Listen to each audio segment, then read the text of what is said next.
ñu gis ne suñ ko waxee suñ ko waxul dundin bi cher na ci askan wi démb rek lañ yokk njëgu carburant bi muy lu bees loo xam ne dafa ñëw dolleeku ci kaw góorgóorlu bi yow bi nga nekkee primature am nga ay dogal yu am solo yoo jëloon ndax tey jii gëmoo ne dogal yooyu dafa diisoon ci gouvernement bi moo tax mu dellu ginnaaw wala boog lii dañ ko doon séntu. waaw xam nga jiiteem réew dafa war a am luy laytaay bi mooy am yërmande ci waa réew mi te décision booy jël rek na nga ci njëkk a seet l'intérêt général ou à défaut l'intérêt de la majorité, de l'excellente majorité, parce que c'est difficile nga am benn décision boo xam ne ça convient à tout le monde réew dafa xaw a doy waar mais lu mel ni nag njëg yi moom gisuma fu ñu naan wàññi nañu ñu ne am nañu mu arrangé wu su dee wàññi bi lorul benn secteur économique mënuñ ne wàññi nañu ñu ne am nañu mu lor donc am yërmande ci askan bi mooy nga bañ a jiital rek les statistiques et les chiffres ak liy jóge étranger ñu la koy essayer imposer pour mun la accorder des avantages loolu bokk na ci yéeg-yéeg bi jiit war a am ci réewam ci askanam dama wax fii ci assemblée nationale bi ma fi mujjee ñëw en tant que premier ministre ma am lu bëri lu ma wax ci affaire prix yi ci seeni stratégie nag dañuy dem dagg leen ci intéressé di essayer waxloo Ousmane Sonko lu mu waxul dama ne woon bu ñu demee ba mu métti ba ñu xam ni mënatuñu maintenir les prix tels quels boobaa nañu dellu si askan wi neen lii mënuñu ko maintenir waaye loolu yëpp am na lu ko jiitu ma waxoon nag li ko jiitu parti yooyu nañu dagg génne ko ci ñëw rek ne Ousmane Sonko annoncé woon na hausse des prix ça c'est de la malhonnêteté intellectuelle li ma waxoon mooy booy xool njëg yi nga jël njëg yi ñu yokk barki démb defe naa essence bi ak gasoil bi la te gëm naa ni leneen mun na ca topp parce que ba ñuy nguur-nguur yi naan dañuy yokk njëg du tey jii daanaka bi ma génnee gouvernement ba léegi ñu ngi ci waaye li ñu doon wax mooy nañu préparer opinion bi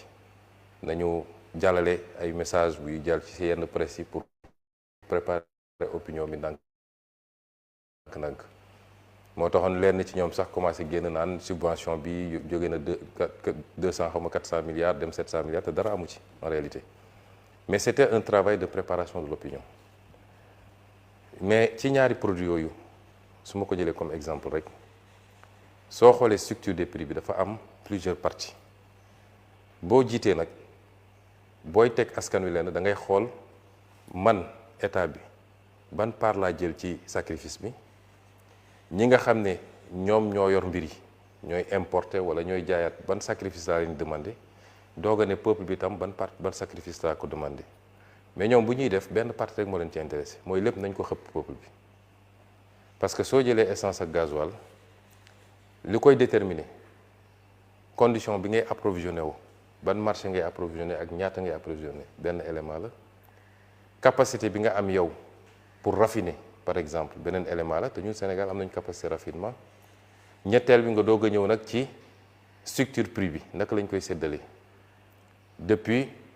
kii importé grossiste ba marge détaillant bi mais nga dugal aussi lu am solo mooy les taxes parce que boo liggéeyee ci produit hydrocarbures Sénégal les taxes représentent entre 40 et 52% du prix c'est-à-dire ku dem jënd tey essence ñu ne la jaay nañ la ko 900 et quelque entre 45 et 52%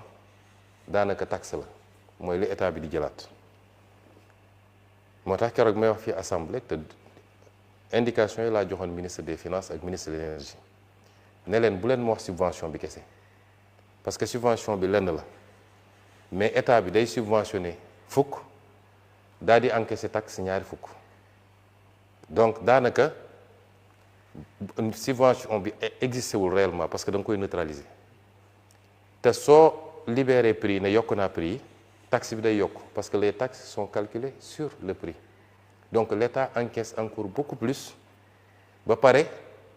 teg ko ci consommateur bi suñu doxee tuuti mu ne subvention bi dafa bëri dama génne fii les statistiques wax naa ko fii keroog Assemblée nationale boo jëlee les subventions masalan soo jëlee 2021 état bi mi ngi subventionné à 212 milliards mais mi ngi taxé à 450 milliards donc différence bi c'est 237 milliards nga jël 2024 état bi mi ngi subventionné 467 milliards encaissé taxe 682 milliards soit 214 milliards d'écart en faveur de l'état soo jëlee 2025 état bi mi ngi subventionné 380 milliards taxé 765 milliards différence bi di 384 milliards boo ci jël rek double bi pratiquement la ñuy taxé ñaari at la écart bi négatif te boo seetee ñaari at yooyu muy 2023 ak 2024 mun nga ko méngale ak ay années de crise préélectorale donc boo bëggee retoucher les prix li jaadu mooy da nga naan d'accord taxes yi dama koy wàññi y a 4 ou 5 séries de taxes yuy dugg y a la TVA les droits de port FCIB bi le fonds de soutien à l'énergie ak la taxe spécifique muy 5 taxes yoo dugal ci prix énergie bi ñun ñoo ëpp lu ñuy taxé dans l'Afrique de l'Ouest le prix de l'énergie donc ma joxoon teg ndigal ne léegi nañu njëkk a wàññi taxes yi boo wàññee taxes yi mun nga conséquemment wàññi subvention bi ñu xool ban équilibre lay joxe mais ñoom ils ne feront jamais ça te si je n'étais pas parti de la primature parce que man wàññi naa prix essence bi wàññi naa bon ñun bokk gouvernement bi mais sous mon autorité bi may jox instruction le ministre Birame Souleye dama ko ne je ne veux pas de commentaire xam naa ni mun nañu wàññi prix essence bi c'est pas normal dans presque toute la zone UEMOA ñun ñoo ëpp prix wu carburant te pourtant fi ñeneen ñi jëndee la ñuy jëndee à part Niger bi nga xam ne am na carburant ñeneen ñëpp fa ñuy jëndee la ñuy jëndee ñun am nañu raffinerie ñu bëri ci ñoom amuñu raffinerie boo ñu wàññee woon taxes yi tuuti ak yeneen mun nañu wàññi prix carburant bi crise am na effectivement dans le monde ñun dañu nekkoon déjà en crise financière et budgétaire ndax bor bi ñu fekk fii war koo fay ñu ñëw guerre Moyen-Orient am beneen crise tegu ci mais ànd ak loolu yépp man gëm naa ni suñu defoon liggéey boobu ba pare amaana du ñu yokk mën na am sax dañuy wàññi et c'est ça qu'on attend des gouvernants mooy toujours na nga jiital yërmande bi nga am ci askan wi maintenant su dee dafa am ay conditionnalités ñu leen di imposer de l'extérieur ñun de bi ñu fay nekk dañ koo bañoon ne ajustement ak restructuration ça se fera pas au détriment du peuple sénégalais te wax naa ko suñu conférence de presse jour bi ñu génnee gouvernement bi moom président suñu dernier jotaay bi ñu waxtaanee di xawal ndax dañu déggoo am déet ci gouvernement bokk na ci ñaari laaj yi ma ko laajoon mooy est-ce que njëg yi dina yokk mu ne ma non njëg yi du yokk on va maintenir ñaareel mooy est-ce que di ngeen nangu restructuration mu ne ma non mais li ñu commencé ni ajustement structurel la. ah oui lan mooy ajustement lu dul on vous impose de l'extérieur yenn mbir yu xam ne leer na ni baaxul ci askan bi on fait supporter au peuple parce que situation économique du pays situation financière et budgétaire mayul ñu supporter un certain nombre de choses c'est une forme d'ajustement et je ne crois pas que ça va s'arrêter ci bii loolu nag jàpp naa ni bokkul ak gis-gis boo xam ne méngoo nag jiite bu ànd ak yërmande ci askan wi